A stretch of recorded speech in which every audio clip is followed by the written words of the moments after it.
မင်္ဂလာပါဒီနေ့ကျွန်တော်တို့အတူတူလေ့လာကြည့်ချင်တဲ့အကြောင်းအရာတစ်ခုရှိပါတယ်။အဲ့ဒါကတော့မြူနစ်မှာကျင်းပသွားတဲ့ Champions League Final ပွဲစဉ်ပါ PSG အသင်းကလည်း Inter Milan ကို9 ခုပြည့်နဲ့နိုင်ရသွားတယ်။ဒါဟာသူတို့အတွက်ပထမဆုံး Champions League ဆုဖလားဆိုတော့တကယ်သမိုင်းဝင်အောင်ပွဲပါနော်။ဒီအချက်လက်တွေကိုတော့အဓိကအဖွင့် BBC Sport မှာဖော်ပြတဲ့ဆောင်းပါးကနေယူထားတာပါ။ဆိုတော့ဒီနေ့အတူတူကြည့်တော့မှကအဲ့ဒီပွဲရဲ့အဓိကအခိုက်အတန့်တွေဘာကြောင့်ဒီလောက်ကြီးအရေးပါခဲ့လဲဆိုတာဒီနောက်ွယ်ကလူတွေရဲ့အကြောင်းတွေပေါ့အထူးသဖြင့်နီးပြလူအမ်ရီကေသူရဲ့ခန်းစားချက်တွေပြီးတော့လူငယ်လေးတယောက်ဒက်စီရီဒူးဝေတောက်ပလာတဲ့ကျယ်ဝင်းတဲ့သူ့အကြောင်းကိုအဓိကထားပြီးကြည့်ကြရအောင်ပွဲအကြောင်းဆက်လိုက်အောင်9-0ဆိုရရလဲဒါက Champions League Final တမိုင်းမှာအကြီးမားဆုံးဂိုးပြတ်နိုင်ပွဲပဲစဉ်းစားကြည့်လေ Final မှာနော်ဒါက PSG ရဲ့အတွက်ပထမဆုံး Champions League ဖလားဆိုတာတဲ့ကိုပို့ပါတယ်သူတို့ရဲ့ကစားပုံကတကယ်ကိုထိတ်တန့်အဆင့်အကောင်းဆုံးဘိုလ်ပွဲကစားပုံတွေထဲရတဲ့ကူလူတောင်ပြောလို့ရတယ်ဒါကြောင့်ဒါကိုတမိုင်းဝင်လာတာတစ်ခုခိုက်တန့်တစ်ခုလို့ပြောနေကြတာဒီအောင်မြင်မှုမှာနီးပြလူဝဲအန်ရီကေရဲ့အခန်းကဏ္ဍကတကယ်ကိုအရေးပါခဲ့တယ်သူအခုဆိုရင် Champions League ဖလားကိုနှစ်ကျင်ရဖူးတဲ့နီးပြဖြစ်လာပြီဘာစီလိုနာနဲ့2015မှာတခါအခု PSG နဲ့2025မှာတခါအဲ့လိုနှစ်ခါရတဲ့6ရောက်မြောက်နီးပြပါဒါမဲ့လေသူ့အတွက်ဒီဖလားကအောင်မြင်မှုတတ်ပို့တယ်2019မှာကွယ်လွန်သွားတဲ့သူသမီးလေးဇာနာနဲ့ပတ်သက်တဲ့ခန်းစားချက်တွေအများကြီးရှိနေကြတာ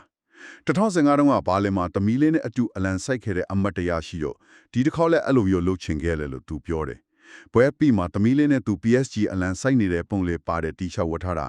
ပရိသတ်တွေကအလံကြီးနဲ့ကွန်ပျူတာတွေကတကယ်ကိုကြည်ရင်းနဲ့တောင်စိတ်လှုပ်ရှားစရာကောင်းပါတယ်။သူကိုယ်တိုင်လည်းပါရီမြို့အတွက်ဒီဖလားယူပေးနိုင်လို့အရန်ကိုပြောတယ်လို့ဆိုပါတယ်။နောက်တော့သူ့ကြောင့်ကတော့ပြောရမယ်အသက်19နှစ်ပဲရှိတဲ့ဒက်စီရီဒူဝေ BBC ကသူ့ကိုဘလို့တုံးတယ်လဲဆိုတော့ဒီပွဲရဲ့ဗဟိုချက်တဲ့ကွင်းတဲ့ကအရာအလုံးကိုသူ့ပဲချုပ်ကိုင်သွားသလိုပဲဆိုပြီးတော့ပေါ့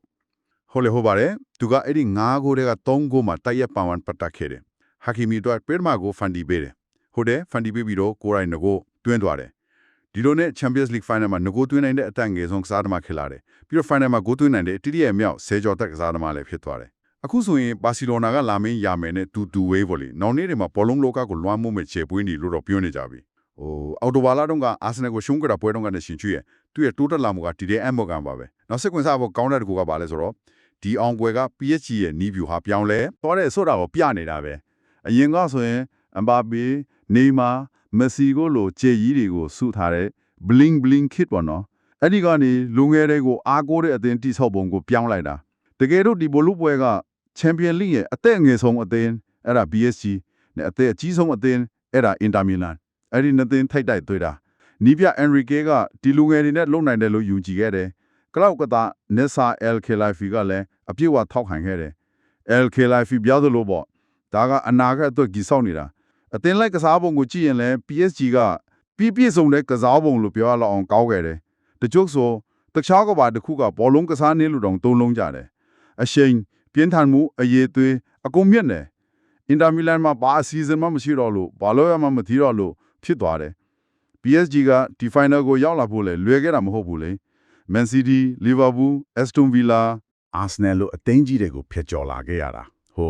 သုံးသက်သူ Chris Sutton ကတော့ဒီလူငယ်အသင်းရဲ့စ조사မှုသူတို့ရဲ့တိုးတက်လာမှုတွေကိုတော်တော်လေးချီးကျူးထားတယ်နီဒန်အိုနိုဟာကလည်းဒါဟာသူမမိတလောက်အကောင်းဆုံးဘောလုံးပွဲကစားပုံတွေထဲမှာတစ်ခုပဲလို့ဆိုပါတယ်ဆိုတော့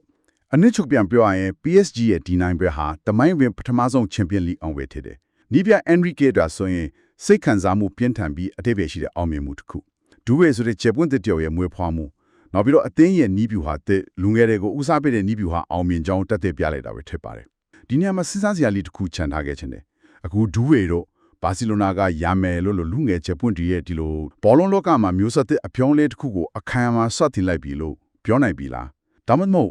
ဒါကအစပဲရှိသေးလားဘယ်လိုမြင်ကြလဲဒီကြောင့်လေးဆက်ပြီးလို့စဉ်းစားကြည့်လို့ရပါတယ်ခင်ဗျ